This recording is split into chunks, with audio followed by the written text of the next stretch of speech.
crumbled completely. Zara's claim of a business family was exposed as a sham. Precious too saw her story fall apart. Her family was just as modest, just as unremarkable as theirs. The entire online world watched as each girl's lie was exposed, family backgrounds laid bare, borrowed luxuries revealed, and the illusion that took months to build crumbled in days. Ada's relationship ended quietly but painfully. The man walked away, frustrated and hurt by months of deception. Zara lost the attention and gifts she had relied on. Precious faced public humiliation online. Their social status, carefully curated, vanished in weeks. By the end of the month, the fake life that had consumed them completely was gone.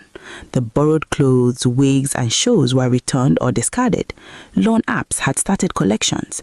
Men were no longer impressed or fooled. Followers mocked or ignored them. Even their friendship, once the backbone of the illusion, was broken. The three girls sat in silence, exhausted and humiliated.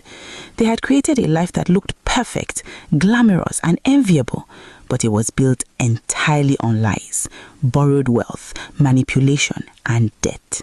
Now they faced the full consequences.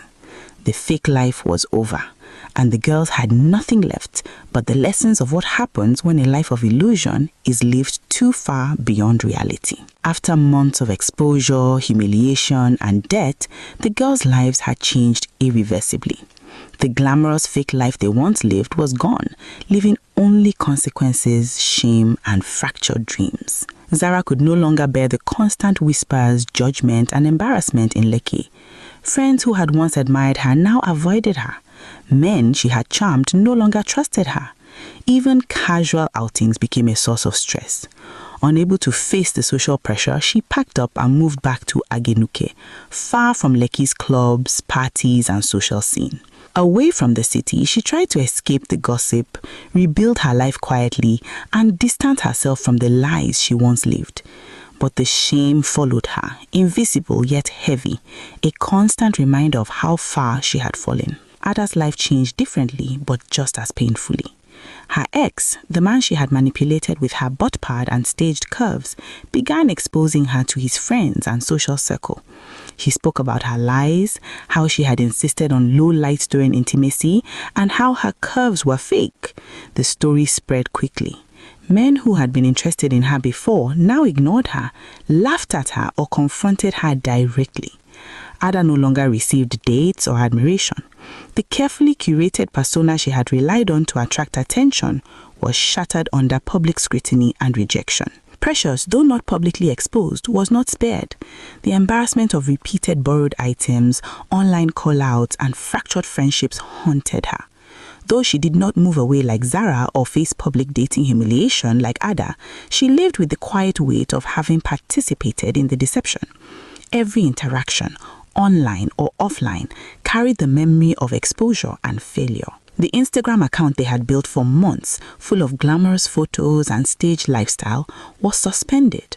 All the followers, likes, and validation disappeared overnight. What had seemed permanent, the online persona, the curated fame, was gone. No platform remained to hide behind, no audience remained to impress. The digital life they had depended on vanished, leaving only reality. Debt remained. Loan apps called relentlessly, demanding repayment. The borrowed naira that had fueled parties, gifts, and appearances had to be repaid with real effort, real money, and no shortcuts.